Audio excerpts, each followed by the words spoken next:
Upanishad is a very powerful process. I request you not to miss even a single session. Next thing, for Upanishad to happen, you need to be here and now. You need to be completely here and now. Means two things. One, you can't sleep. Next, you need to be inside your boundary. Your bodies are not your homes. It is more like your hotels, your lodges. You put your luggage in that and start roaming around. That is the way you use your body. Understand? Your bodies are not your homes. You put your luggage and start going around, sightseeing. But for these 2 days, you are expected to be inside your home. You are expected to be inside your home and no sleeping. There's a small story. I always love to tell this story because I myself enjoy this story.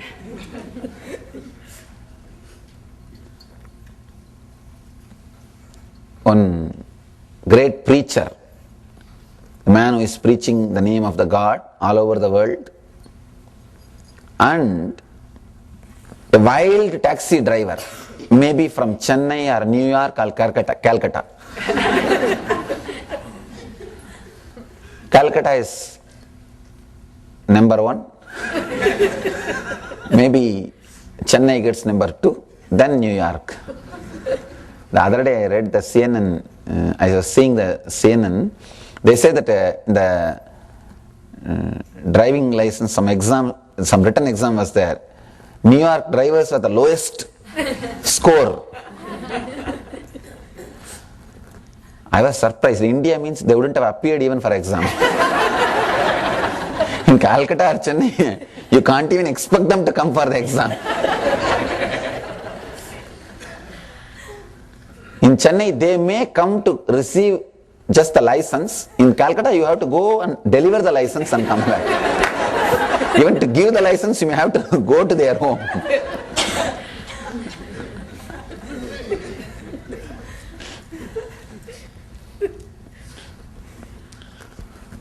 Anyhow, one taxi driver and this great preacher, both of them died. Reached the Yama's court, Lord of Death. Yama is doing his regular enquiry. First the taxi driver came, as usual, fast. Yama asked, what were you doing? I was driving taxi. Then he just saw the list of the sin and merit. Now they're computerized. Tuck, tuck, tuck. Saw the whole list and said, all right. Have the golden key, go to heaven. Then next the preacher came. Yama asked, what were you doing? What's your name? I was spreading Lord's name all over the planet Earth. He started giving his regular sermon, as usual. Memorized, usually it will be memorized. And Yama said, stop, relax. Then he saw the list of sin and merits. He said, I think you need to go to hell. The moment the preacher heard this, he started shouting, what? Just for a taxi driver you gave heaven? How dare you send me to hell? I'll sue you, maybe from West, from US. Shouting. Preachers are professional shouters. That is another one thing. Shouting. Yama said, relax. Here up in the heaven, we don't bother what you do. We bother the result. This taxi driver guy, even though he was driving taxi, he was so wild in his driving, people who were sitting inside the taxi and outside, all of them were praying for their life.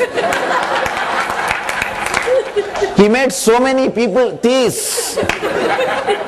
He made them all believers of God. What he does is secondary, but the effect of his action, he converted many of them into believers. But you, even though you were preaching in such a way people were sleeping. Understand, the problem is, if you sleep now, when I go there, I will have a problem. May not be for your sake, at least for my sake. Don't sleep. When I go there, I will be given the hell's key. So at least for my sake, no sleeping. We are going to directly deal with how you are living. So now, we can't afford to sleep. Neither you can afford to sleep, nor I can afford to sleep. So both of us have to remain awake. Do something. What you will do is up to you. But we can't afford to sleep. Because there are so many things involved with the sleeping. When I go there, I'll have a problem. At least for that sake, I can't let you guys sleep. Second thing, first thing, no sleeping. Second thing, sitting inside your boundary. This is a very important thing to be understood. Just see your life, early morning, when you get, early morning you don't get up, that is different. When you get out of your bed and start brushing, if at all, already your mind is sitting in the office, thinking about your boss, thinking about the answers you are supposed to give, thinking about the work. By the time you reach your office and sitting in the office, already your mind is in the beach, evening. Thinking about the beach or the weekend vacation. If you are in the beach, evening, already your mind is thinking when to go back to the home. It is cold, it is something this, that. The funny part of your mind is,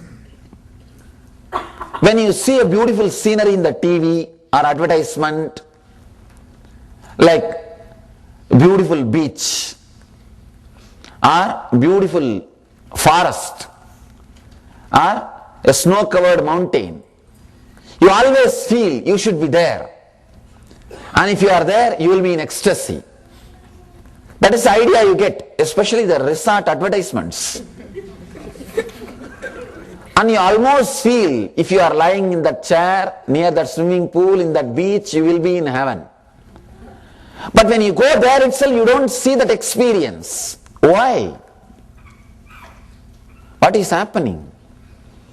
Why, when we see visually, it feels that we will be in ecstasy? When we go there, it is not an experience. It's not becoming an experience. First thing, the moment you are in the beach, already your mind has started thinking about when to be in the home. When you are back in the home, already your mind has started thinking about next day routine. If your body is here, one thing is sure, you are not here. Now for this next 2 days, you will not use your body as a lodge or a hotel. You will use your body as a home. Come back. Just be inside your boundary. Only then I can work with you. You and me, both of us need to sit with each other. Understand? You and me, both of us need to sit with each other. It means what? Both of us need to sit with each other. You can't be somewhere, then I can't work on you. You need to be here, only then I can work with you. You need to be inside your boundary. Your skin is supposed to be your boundary, at least till you become enlightened. After you become enlightened, how alive you feel inside your skin, the same life you will feel inside every skin. Inside this pillow, inside this seat, inside everything, you will feel that same life. At least now, skin is your boundary. That is your boundary. Come back. Come back. Be inside your skin, inside your boundary. Only then the Upanishad can happen. Both of us need to sit with each other. That is why this Upanishad starts with a beautiful mantra. Sahana vavatu, sahanau bunaktu, sahaviryam karavavahai, tejasvi navadita mastu mavit vishavahai. Beautiful mantra. Let both of us not hate each other. Let both of us grow together. The beauty of the education in Vedic tradition is not egocentric. The master says, let both of us grow. He is not saying, let you grow, I will teach you. No. He is saying, let both of us grow. That's the truth. That is the truth. Let both of us work with each other. Let both of us not hate each other till we end the process. Let both of us feel connected at least till tomorrow evening. Understand? You may sit here like as you are attending a weekend workshop or a management course. Any attitude is okay, no problem. But decide, these 2 days you will sit sincerely with the whole process. I am not asking you to accept me as your guru and all. I am not asking. Actually people ask me, Swami, should I accept you as a guru? I said no. If I am your guru, this question will not raise. As long as this question is there, I am not your guru. Forget about it. Search, seek. And the people, one more thing. I always tell people, even if you accept me as a guru, there is nothing wrong learning from some other source or some other master or some other place. I always tell people, pluck flowers from all gardens and make a beautiful bouquet for yourself. Nothing is wrong. After all, I am here to enrich your life. If somebody else also is enriching, absorb. What's wrong? It's not like a shop. If you come to my shop, don't go to other shop. This is not mom shop, pop shop. Or mom and pop shop. It's not a shop. If you come here, don't go there. Nothing. Enrich yourself. Wherever you can, or whatever way you can. Just these 2 days, don't bother about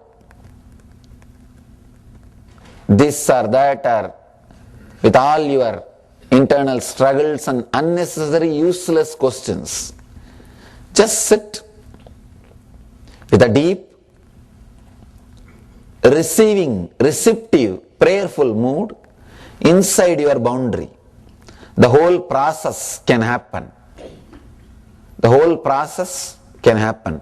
The Upanishad can start happening. Till tomorrow evening, let us not hate each other. Because I am going to make you do all sorts of things. Means your food will be little delayed, your sleep will be little delayed, your daily routine may be little delayed. You may face little so-called uncomforts. Do not grumble or grudge. Even if you grumble, I am not going to leave you. See, program is fixed. Either you go through with the complete acceptance or with the struggle is up to you. I have no problem. But you are going to go through. There is one option I give.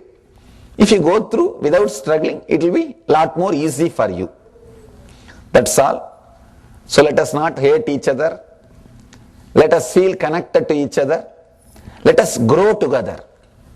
That is the beauty of Vedic masters. Enlightenment is ultimate experience, but not final. See, understand?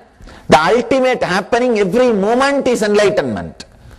So every moment, an enlightened being is exploding and growing, expanding. You may think, How can enlightened person grow? Maybe the growing word is not a proper word. The ultimate experience happening every moment. It's ultimate. Enlightenment is ultimate. But it's not that it happens once and stops. It is happening continuously. It is right word is enlightening, not even enlightenment. It is not noun, it is a verb. That's the truth. It is a verb.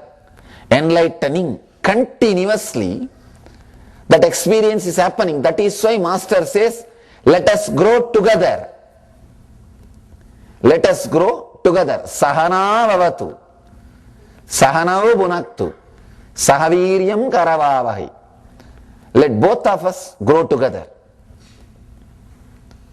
For that, we need a simple, honest friendliness, feeling connected, a respect for each other, and conscious decision to work together. Till tomorrow evening is enough. I am not asking whole life. No, that is too much. That is too much. Till tomorrow evening.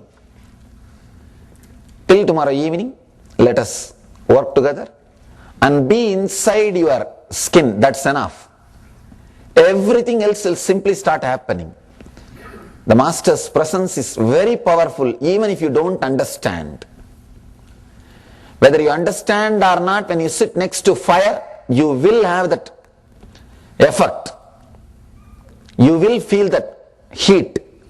Whether you understand or not, when you sit next to the Master, you will see that starts happening inside. Enlightened consciousness is much more powerful than your doubting logic. It can penetrate you. People ask me, should I trust you? Should I believe you? I say no, no need. Your doubt and trust both are shallow. Neither your doubt is strong nor your trust is strong. Both are just shallow. Enlightened consciousness is much more powerful than your doubt or trust. Both are depending on your mind. But enlightened consciousness is beyond mind. It can straight away work on you. Do not bother whether you have doubt or whether you have trust or whether you have faith or anything. Sit with a deep receptive mood and the beginner's mind, mood to go through the process, mind, willingness to go through the process and inside your skin. That's enough. We will see that the process happens. The Upanishad starts happening.